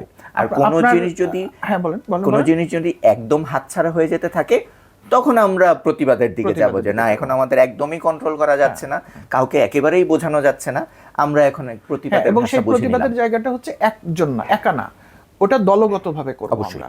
কারণ তারা তো আছে, তারা বলুক, সবাই একত্রিত হলে তো সবকিছুই করা যায়। পুরো বাংলাদেশে তো মানুষের সমুদ্র চলে আসছিল, তারা একত্রিত হয়ে তখন বলবে। আমি একটা কথা আপনাকে একটু রিফ্রেশ করতে চাচ্ছি, সেটা হচ্ছে যে এখন সময় হচ্ছে, যেহেতু একটা অন্তর্বর্তীকালীন সরকার এবং তাদেরকে আমরা অনেক দিন সময় দিতে পারবো না হয়তোবা, কম বেশি। তো আমার কথা হচ্ছে তারা স্ট্রাকচারাল চেঞ্জগুলো করার কাজে মনোযোগ দিক। আমরা ছাত্র সমাজ, হ্যাঁ, আমরা যে কষ্টের কাজটা করছি সেটা করে যাই, কার উপর চাপ না করি, রাদার অ্যাওয়ারনেস বিল্ড করি, এবং আমরা বরঞ্চ সরকারের দিকে তাকাই বা সরকারকে হেল্প করি যে কোন মিনিমাম স্ট্রাকচারাল চেঞ্জটা করলে আমি ম্যাক্সিমাম রেজাল্ট পাবো। 80-20 রুল বলি না আমরা, প্যারাটোস প্রিন্সিপাল। হ্যাঁ, যেগুলো তুলনামূলকভাবে কম ইম্পর্টেন্ট সেগুলো না হয় পরেই হোক, কিন্তু মেজরগুলো হয়ে যাক, যেগুলোতে কোনোভাবেই পরবর্তীতে যে দলীয় সরকাররা আসবে বা রাজনৈতিক সরকাররা আসবে তারা যেন আর ডেভিয়েট করতে না পারে। কারণ আমার মনে আছে, আমি তখন খুব ছোট ছিলাম, আমি আমার বাবার কাছে শুনেছি 91 সালে যে তত্ত্বাবধায়ক সরকার এসেছিল, এরশাদের পতন, সেই সময় কিন্তু 3 দলীয় একটা রূপরেখা ছিল, বিএনপি, আওয়ামী লীগ এবং আই থিঙ্ক ইসলামী দলগুলো মিলে একটা মনে হয় গ্রুপ ছিল। তারা কিন্তু একটা রূপরেখা করেছিল যে বাংলাদেশকে লাইনে আনতে হলে কি করতে হবে, কিন্তু পরবর্তীতে বিএনপি গভর্নমেন্ট এসে কিন্তু সেটা করেনি। তারপর আমরা 2005 পরে একটা তত্ত্বাবধায়ক সরকারকে দেখেছি, সেখানেও কিন্তু দিন বদলের একটা সনদ দিয়ে আওয়ামী লীগ এসেছে, তারা কিন্তু কাজটা করেনি। এই জন্য কিন্তু আমরা আসলে আর দলীয় সরকারের উপর ভরসা পাচ্ছি না। আমরা চাচ্ছি এই ডক্টর মোহাম্মদ ইউনূসের সরকার, আমি আরো সহজ করে বলি, তিনি যেহেতু এত প্রত্যাশা দিয়ে আমাদের কাছে এসেছে, উনি কিছু সেট আপ করে দিয়ে যান, এবং সেই সেট আপটা যেন এমন হয় যে আর চাইলেও ওই জায়গাগুলোতে আমরা চেঞ্জ করতে পারবো না। এবং ওইটা ঠিক হয়ে গেলে বাচ্চারা যে কষ্টটা করছে, হেলমেট পরতেই হবে, এটা বলতে হবে না, ওইটা অটোমেটিক ইমপ্লিমেন্ট হয়ে যাবে। আমাকে সেদিন একজন বলছিল যে আমাদের যদিও অনেক ডিজিটাইজেশন হয়েছে আমরা শুনেছি বা বলি, কিন্তু আমাদের কিন্তু তারপরেও অনেকগুলো প্রসেসে ম্যানুয়াল প্রসেস আছে। বিশেষ করে আপনি যদি বিআরটিসি তে যান, দেখবেন ওখানে কিন্তু এখনো টাকা পয়সা দেওয়ার ব্যাপারগুলো আছে। সো সে বিদেশে থাকে, সে আমাকে বলছিল এটা কিন্তু অনেক কঠিন ব্যাপার না, আমরা যদি প্রসেসের শুরু থেকে শেষ পর্যন্ত ডিজিটাল করে দিতে পারি, অর্থাৎ সে রিকোয়েস্টটা পাঠানো থেকে শুরু করে একদম জিনিসটা হাতে নিয়ে আসবে, এর মধ্যে কারোর মানুষের কাছে যেতে হবে না, তাহলে কিন্তু টাকা দেওয়ার জায়গাও বন্ধ। তো এরকম চেঞ্জ আসুক, স্ট্রাকচারাল চেঞ্জ, তাহলে অটোমেটিক আমাদের ওই দুর্নীতি এবং এই প্রসেসগুলো আমরা অলরেডি জানিও, এই বিষয়গুলো, এই প্রসেসগুলো ম্যানুয়াল করে রাখার পেছনে ওই যে যারা অ্যাকচুয়ালি হাত ঘোরাবেন, প্লাস হচ্ছে এটার বিনিময়ে একটা প্রথা হিসেবে হয়তো এটাই আমাদের মাইন্ডসেট পরিবর্তনের একটা ব্যাপার। এই কাজগুলো করা খুব একটা লম্বা সময়ের ব্যাপার না, এবং আমরা এটাও দেখছি যে অতিরিক্ত উপার্জন করার অনেক নাম্বারই এখন বের হবে। সো আমি গতকালকের এক্সাম্পলই বলতেছি যে মেট্রো রেল নিয়ে একটা টাকার পরিমাণের একটা, যে মেট্রো রেলের যে ক্ষতিটা হলো, এক বছরে পূরণ করা যাবে না, কিন্তু আমি একটা টাকার অঙ্কও জানতে পারলাম যে মেট্রো রেল কর্তৃপক্ষ থেকে বলা হয়েছিল যে এটা রিপেয়ার করতে 300 কোটি প্লাস লাগবে, ইনিশিয়াল থট, বাট এটা বাড়তেও পারে ইনভেস্টিগেট করে। বাট এটা গতকালকে আবার একটা কমিউনিকেশন আসলো যে সবকিছু পর্যবেক্ষণ করে দেখা গেছে যে এটা 30 থেকে 50 কোটির মধ্যে এটা রিপেয়ার করা সম্ভব। সো নাম্বারটা কিন্তু মানে 250 কোটি টাকা, হ্যাঁ, গ্যাপটা কিন্তু অনেক বেশি। সো এই জায়গাগুলো আসলে আমরা এই জায়গাগুলো আমাদের আইডেন্টিফাই করতে হবে যে এই নাম্বারগুলো কারা করতো, এবং তারা যদি অলরেডি চলে গিয়ে থাকে আমরা যদি রাস্তায় যারা এই ধরনের ক্যাওয়াস তৈরি করতো, ইন্টারনেট বন্ধ করা নিয়ে যেই ধরনের আমরা কমিউনিকেশন শুনেছি, এইটা তৈরি করার যারা ছিলেন উদ্যোক্তা, এই উদ্যোক্তাগুলো যদি চলে গিয়ে থাকে, তাহলে আমরা এই প্র্যাকটিসটা কন্টিনিউ করি এবং এই প্র্যাকটিসের মধ্যে যে ভালো থাকা যায়, এই উদাহরণগুলো কিন্তু ক্রিয়েট করাটা খুব ইম্পর্ট্যান্ট। আমি গতকালকেই, কেউ অন্যভাবে নেবেন না, আমি গতকালকেই হয় না যে আমরা খুবই ক্যাজুয়াল কনভারসেশন করতেছিলাম, যে মানে খুবই সাধারণভাবে একটা মানুষ বলতেছিল যে আমি তাকে কোয়েশ্চেন করেছিলাম, আচ্ছা পুলিশরা এখনো কেন জয়েন করতেছে না? ও আমাকে খুবই এভাবে বললো যে জয়েন কিভাবে করবে, ওরা তো এখন খালি শুধুমাত্র তাদের বেতন দিয়ে তো তখন তারা এখন আর চলতে পারবে না, তাদের তো অন্য রাস্তা বন্ধ হয়ে যাচ্ছে, তাদের তো সংসারের খরচ অনেক বেশি, তারা হয়তো বেতন পায় 30,000 টাকা, কিন্তু তারা তো উপরি এটা ওইটা সব কিছু মেলাতে তারা 3-4 লক্ষ টাকা মিনিমাম আর্ন করে। সো এখন তো এই রাস্তা বন্ধ হয়ে গেলে এখন কি শুধু আসলেই কি তাদের কাজ হবে নাকি? তারা কি আসবে? খুবই সাধারণ মানুষের সাধারণ কনভারসেশন। তো তার মাথায়ও কিন্তু এই জিনিসটা আছে যে একজন পুলিশ, সে করাপ্টেড, সে ঘুষ খেয়ে খেয়ে সে একজন ফুলে ফেপে বড় হওয়ার লোক। সো এটার মধ্যে একটা চ্যালেঞ্জ তৈরি হয়েছে। অনেকে এখন এটাকে আঙ্গুল তোলার চেষ্টা করতেছে এবং তাদের এই রাস্তাটা বন্ধ হয়ে যাবে, হুইচ ইজ গুড।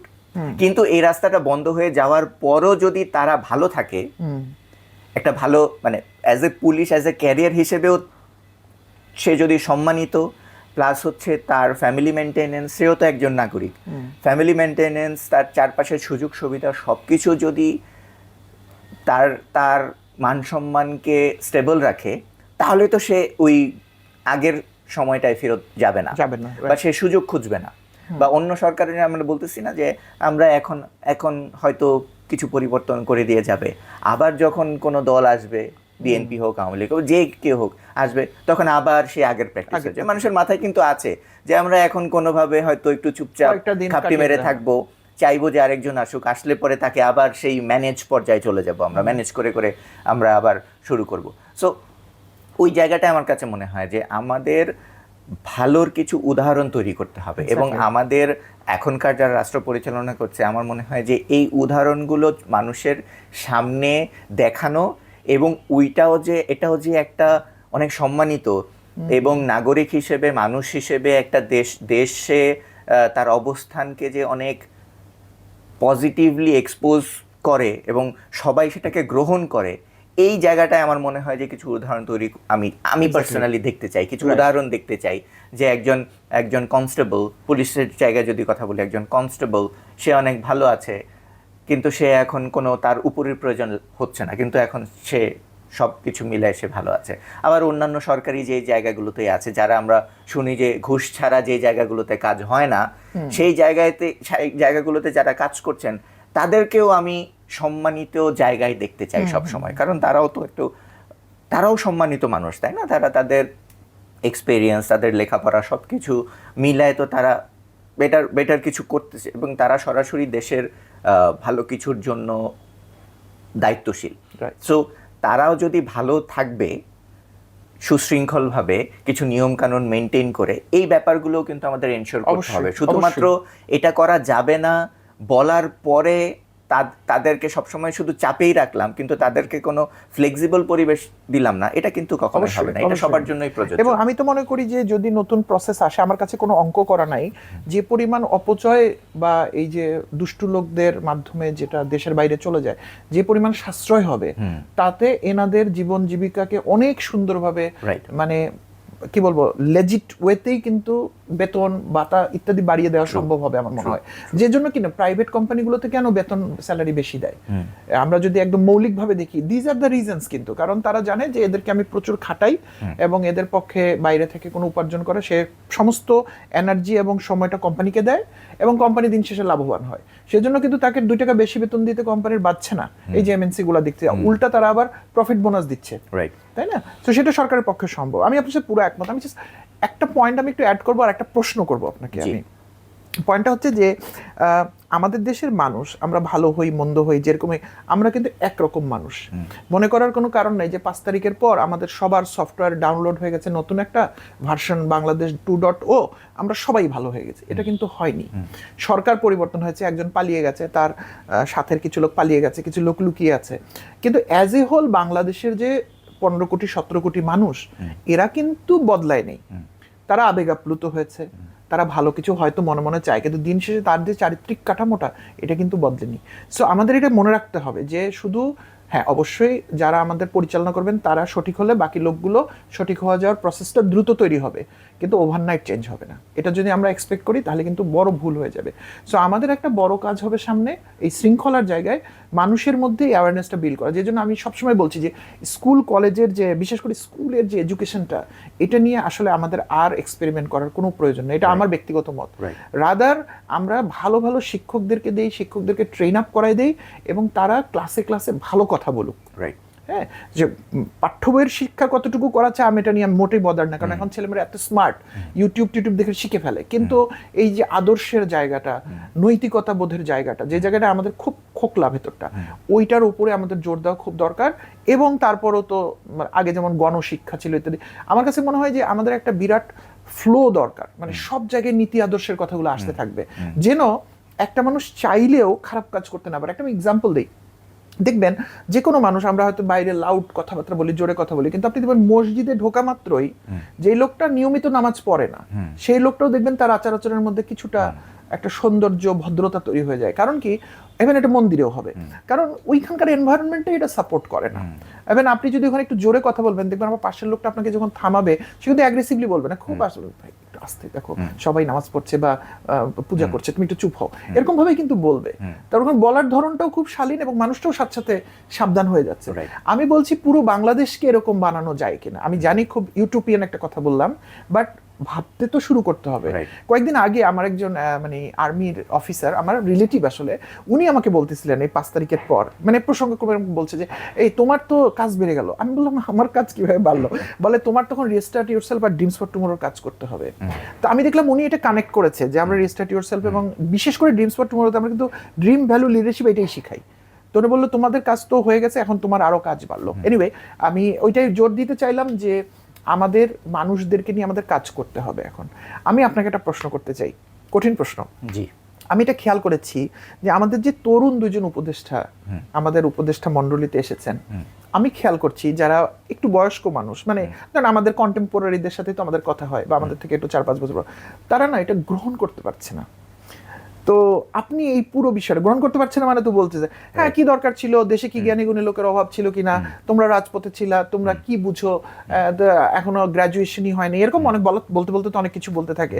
হ্যাঁ এটা করে, তাহলে ওরা কি জানে, কি শিখবে, হ্যাঁ কেন অফিসাররা, এত সিনিয়র অফিসাররা তাদেরকে স্যার বলবে, এই যে এক ধরনের নেতিবাচক বিষয় বলতেছে, আপনি এটা কিভাবে ওভারঅল বিষয়টা দেখেন? আমি আসলে ডেফিনেটলি আমি পার্সোনালি এটাকে খুবই পজিটিভলি দেখছি। কেন দেখছি সেটাও আমি আপনাদের বলছি। যে এটা আসলে একটা হচ্ছে, আমরা একটা যেহেতু পরিবর্তন চাচ্ছি, পরিবর্তনের প্যারামিটারগুলো বা পরিবর্তনের যে পদক্ষেপগুলো, সেই পদক্ষেপগুলো যদি 100% আগের নিয়মেই আমরা শুরু করি, যে সবচেয়ে বয়োজ্যেষ্ঠরাই সিদ্ধান্ত নেয়ার দায়িত্বগুলো নেবেন এবং সবাই যার বলবে সেটার থেকে উনি যেটা বলবে, ঘুরে ফিরে কি হয়, আমি শিক্ষার কথাটা বাদ দিলাম। কারণ কেন বাদ দিচ্ছি, কারণ এর আগে যারা এই পর্যায়ে এই সিটগুলোতে বসেছেন, তাদের শিক্ষা নিয়ে কি আমি কম্পেয়ার করেছি? না।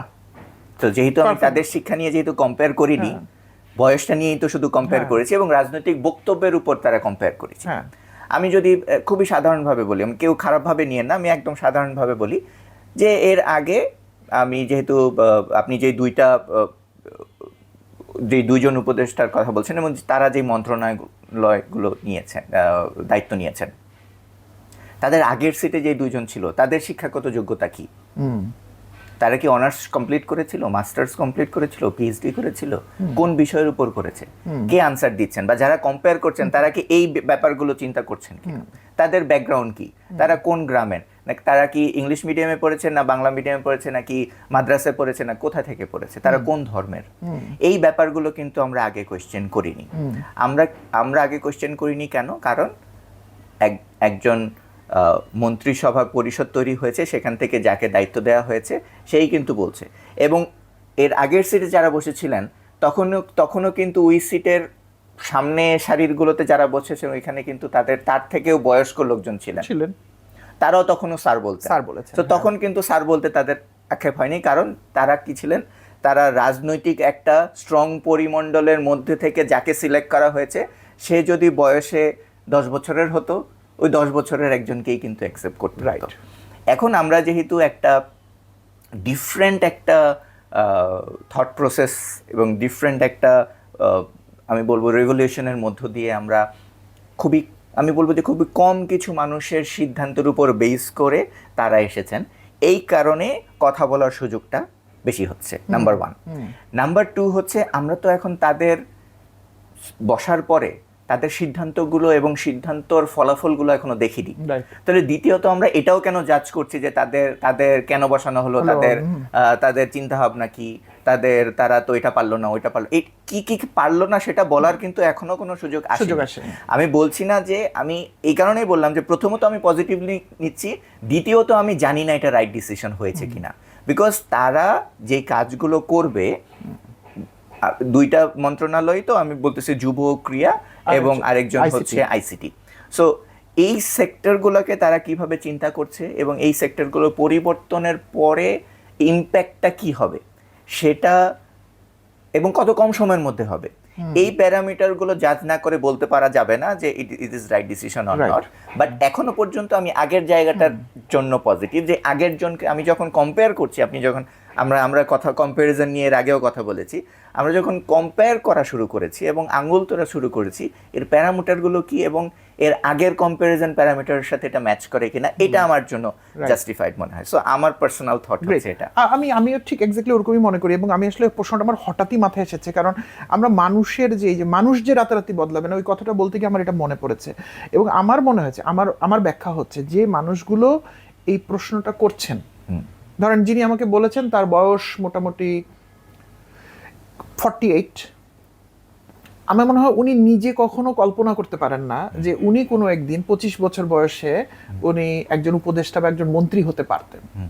উনি এটা কোনোদিন বিশ্বাস করে না, এবং আমার মনে হয় উনি ওনার সন্তানের জন্য এটা বিশ্বাস করতে পারে না।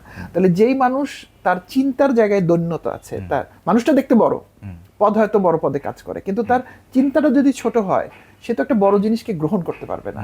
যখন কপারনিকাস বলেছিল যে পৃথিবী সূর্যের চারিদিকে ঘুরে, ওই সময় মানুষ এটা গ্রহণ করে নাই, প্রায় 1000 বছর লাগছে মানুষের এটা বুঝতে, কারণ তখন তো আসলে এরকম চাক্ষুষ প্রমাণ দেওয়ার কোনো কিছু ছিল না, সবকিছু ম্যাথমেটিক্স অ্যান্ড অঙ্ক করে বোঝানোর চেষ্টা করেছিলেন কপারনিকাস।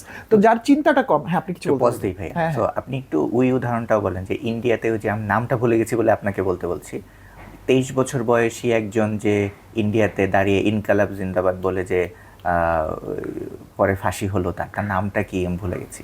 23 বছর বয়সী একটা যুবক, ইদানিং না ইস্ট ইন্ডিয়ার ইয়ার সময় ক্ষুদিরাম। হ্যাঁ, ক্ষুদিরাম তো আরো কম ছিল না, ক্ষুদিরাম আরো কম ছিল, আরেকজন আছে ভগৎ সিং। আচ্ছা, হ্যাঁ, ওইটাও আপনি বলতে পারেন। সরি, আমি আমরা তাহলে কোথায় যেন ছিলাম আমি, চিন্তার দৈন্যতা। হ্যাঁ, তাহলে যেই মানুষ এতটুকু চিন্তা করে তার পক্ষে বড় কিছু ভাবা সম্ভব না। এখন আমি আসলে ওনার সাথে আর তর্কটাতে আর আমি যাইনি, কারণ আমি যখন বুঝলাম যে এই লোকের চিন্তার কাঠামোগত জায়গাতে ভুল আছে, এই লোককে আসলে এটা বলে আর ব্যাখ্যা করে লাভ নেই। আপনি আমাকে উদাহরণ বলছিলেন যে ক্ষুদিরাম বা ভগৎ সিং, এনারা তো আরো অল্প বয়সের ছিলেন, ক্ষুদিরাম তো ছিলেনই, এ ব্যাপারে আমার কোনো সন্দেহ নাই। তারপর আপনি ধরেন যে এখনকার সময়ের যে বিলিয়ন ডলার বিজনেসগুলো যারা করতেছে তারা তো সব ইয়াং ছেলে পেলে। আমি শুধু ওই ভদ্রলোককে শুধু একটা উত্তরে দিয়েছি যে আপনি যেভাবে কথা বলতেছেন তাতে আসলে ফেসবুক বানানোর অধিকার কারো ছিল না। বিল গেটসেরই উচিত ছিল ফেসবুক বানানো, বা তার একজন কর্মচারী তার আন্ডারে তার অর্ডার শুনে বানানোর কথা। কিন্তু ভাই আর সময়টা চেঞ্জ হয়ে গেছে, এটা নাম্বার 1 আমি বলবো। আর নাম্বার 2 হচ্ছে যে মানে তাদের দুজনকে কেন আমি খুব ওয়ার্মলি গ্রহণ করেছি, আমার পয়েন্ট আমি বলছি, তাকে আর আমি বলিনি। আমি বলছি যে এখন কিন্তু একটা বিশেষ পরিস্থিতিতে কিন্তু এই মন্ত্রিসভাটা তৈরি হয়েছে। তো এই মন্ত্রিসভার ইন্টারেস্ট কি, তারা কারো দ্বারা প্রেশার্ড হয়ে যাচ্ছে কিনা, কোনো গ্রুপের দ্বারা, আমরা জানি না। আজকের দিনে একরকম, 2 মাস পরে অন্যরকম হয়ে যেতে পারে সিচুয়েশন। সেজন্য তো আমাদের রিপ্রেজেন্টেটিভ থাকা দরকার, গাইড থাকা দরকার। এবং আমি এভাবেও মনে করি যে তাদের যদি কোনো মন্ত্রণালয় নাও থাকে, স্টিল আমাদের রিপ্রেজেন্টেশন ওখানে থাকা দরকার, যে প্রতিদিন সরকারের প্রায়োরিটির মধ্যে তাদের যে ছেলেমেয়েগুলো তাদের আহ্বানে জীবন দিয়েছে বা আহত হয়েছে সেই প্রায়োরিটিটা আছে কিনা। এই গাইড যদি না, আমি যদি রেফারিকে বলি তুমি বাসায় বসে থেকে রেফারিং করো, তা তো হবে না। রেফারির রোলে হলেও আমাদের মানুষগুলোকে দরকার। ট্রু। এবং আমি এটাও আমি অ্যাড করতে চাই যে হ্যাঁ, সব জায়গায় মানে আমরা ওপেন থাকতে হবে আইডিয়া গ্রহণের ক্ষেত্রে, এবং সলিউশন আমরা যার কাছ থেকে চাইবো। আমরা হয় না যে আমরা সবসময় তো বলি যে আমি ইন্টারনেট বিষয়ক কোনো সমাধান তো আমি বন বিষয়ক যে এক্সপার্ট তার কাছ থেকে নিলে হবে না। কেন আমি এটা বলতেছি যে যারা পরবর্তী মানে দেশ পরিচালনার ক্ষেত্রে যারা দায়িত্ব নিয়েছে বা নিবে ভবিষ্যতে, তারা ভবিষ্যৎটাকে কি রকম দেখতে চায়, কি হলে তাদের জন্য নিজেকে এক্সপোজ করার মাত্রাটা লেভেলটা বাড়বে, সেটা আমরা তাদের কাছ থেকে না শুনে আমরা শুধুমাত্র অভিজ্ঞতার উপর বেস করে অনেক বছর পার করে ফেলেছে সে হয়তো মানে আমি একজন 70 বছর বয়স্ক কারো কাছ থেকে যখন সমাধান চাইবো একজন যুবক কিভাবে চলা উচিত, ডেফিনেটলি এক্সপিরিয়েন্সের অনেক গুরুত্ব আছে। কারণ উনি তার যুবককালীন সময়ের থেকে তার এই বয়স পর্যন্ত কি কি আগেরগুলো কি কি ভুল ছিল, সেই ভুল থেকে কিভাবে ঠিক করা যায় এগুলো নিয়ে বলবেন। কিন্তু কিছু কিছু জায়গায় আমাদের যখন এগ্রেসিভ হতে হবে, তখন কিন্তু আমি যখন অনেকগুলো ওয়াল রেখে তাকে গাইডলাইন দিব, তখন আমার পার্সোনাল থট হচ্ছে তখন আমরা ওই আলটিমেট সলিউশনটা যেটা হওয়া উচিত সেটা না পেয়ে তার থেকে অ্যাভারেজ কিছুই পাবো।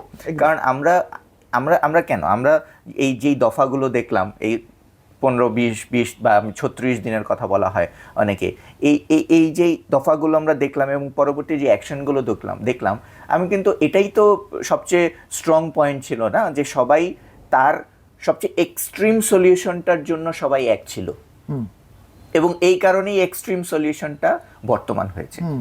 সো আমরা যেই জায়গাগুলোতে, এটাও একটা চিন্তা করার বিষয় যে আমরা কোন জায়গাগুলোতে এক্সট্রিম সলিউশন চাই, কোন জায়গাগুলোতে আমরা ব্যালেন্স চাই, কোন জায়গাগুলোতে আমরা ডিসিপ্লিন চাই, যেইগুলোকে ওভারঅল আমরা সব জায়গায় যেমন এক্সট্রিম হলে আমরা নড়বড়ে হয়ে যাব, সব জায়গায় ব্যালেন্স হলে আমরা আগের জায়গায় থেকে যাব, সব জায়গায় আমরা শুধু চিন্তা করতে থাকলে আমাদের হবে না কোনো কিছু। সো আমার মনে হয় যে আমাদের যেটা বলছেন দায়িত্ব যারা এখন গ্রহণ করেছেন তারা, আমার মনে হয় এইটাই হচ্ছে কাজ, যে আমাদের প্যারামিটারগুলো তৈরি করা, যে এই জায়গাগুলোতে পার্টিকুলারলি এই জায়গাগুলোতে আমাদের এক্সট্রিম হতে হবে, সেখানে আমাদের আইডিয়ার ওপেননেসের লেভেলটা থাকবে সবচেয়ে বেশি। কিছু কিছু জায়গায় আমাদের ব্যালেন্স করতে হবে, যেটা আমাদের সবাইকে এক জায়গায় এক রাখবে। কিছু কিছু জায়গায় আমাদেরকে থট প্রসেস থাকতে হবে যেন ভুল না হয়ে যায়, বারবার রিথিঙ্ক করতে হবে ওটা করবো কিনা। সো আমাদের জায়গাগুলো বুঝতে হবে এবং জায়গাগুলো আইডেন্টিফাই করতে হবে। এই কাজগুলো হঠাৎ করে কাউকে বললে সে বলতে পারবে না। এটা একটা আমি বলবো যে সমষ্টিগত মেধাভিত্তিক যে কথাগুলো বারবার আসছে, মেধাভিত্তিক কেন বলা হচ্ছে? বিকজ মেধার ভিত্তিক জায়গা কাজই হচ্ছে নলেজের মাধ্যমে একটা সলিউশন বের করা যেটা সাস্টেনেবল হবে। ওয়ার্ল্ডে কেন এই কথাগুলো এত স্ট্রং বলা হয়, সাস্টেনেবিলিটি, মেধা, এডুকেশন, কেন বলা হয় যে এই জায়গাগুলো এত বেশি? কারণ এই জায়গাগুলোর একটা ভ্যালিউ, এই জিনিসগুলোকে প্রাধান্য দিয়ে সুবিধাগুলো পৃথিবীর ওই জায়গার মানুষজনই পাচ্ছে। শুধুমাত্র রাজনৈতিক সুবিধাগুলোই আসলে সব জায়গায় হচ্ছে না। সো আমার বলার মানে চিন্তা ভাবনাটা এটাই ছিল যে আমাদের আসলে ব্যালেন্স করতে জানতে হবে যে কোন জায়গায় আমরা এক্সট্রিম হব, কোন জায়গায় আমাদের চিন্তা করতে হবে। সো মেবি আজকে আমরা শেষ করতে পারি। আই থিঙ্ক লাস্টের আমরা শুরুর কথাটা আমরা শেষে আরেকবার খুব জোর দিয়ে বলতে চাই যে আজকের পুরো আলোচনা জুড়ে আমরা কিন্তু বলতে চেয়েছিলাম যে আমাদের স্বাধীনতার পর শৃঙ্খলা দরকার, এবং শৃঙ্খলাটা করতে গিয়ে আমরা যেন কারো উপর জোর না খাটাই এবং আমাদের কথাবার্তায় আমরা সংযম রাখি, না হলে প্রতিক্রিয়াশীল গ্রুপ এটাকে ব্যবহার করে ফেলবে। ওই জায়গাটা আমাদের একটু সাবধানতার দরকার, এবং তারা আমাদের মধ্যেই রয়েছে, কেমোফ্লেজ, আমরা চিনছি না, কোনো এক জায়গায় স্লিপ হয়ে যাবে। সাথে আমরা এটাও বলছিলাম যে আমাদের যে সরকার, তাদের কাছে আমরা একটা রোড ম্যাপ দেখতে চাই, কারণ সিইং ইজ বিলিভিং। দেখলে আমাদের বিশ্বাস হবে যে আসলে আমরা কি করতে চাচ্ছি। রাইট। আর আজকে প্লাস আমরা দুইজন তরুণ উপদেষ্টাকে আমরা অভিনন্দন জানাই। আমরা দুইজন অন্তত খুব পজিটিভলি নিয়েছি। তাদের সামনে অনেক হার্ডেল, সত্যি কথা। এই বয়সটা তো খুবই অল্প বয়স তাদের, প্লাস তারা হয়তো 5 তারিখের আগে এটা নিয়ে চিন্তার মধ্যেও তারা হয়তো ছিল না, বাট মানুষ চাইলে যে কোনো কিছুতে পারে, তো সেটাও তারা পারবেন ইনশাল্লাহ। সো আপনি যদি কিছু ক্লোজিং স্পিচ। না, উই আর ভেরি হোপফুল, এবং আমরাও চাইবো যে মানে সবার, যেহেতু আমরা নিজেরা ফিল করছি যে আমাদেরও দায়িত্ব আছে, সো দায়িত্বগুলোকেও আমরা যেন একটু বিন্যাস করতে পারি শৃঙ্খলার সাথে, তাহলে কি হবে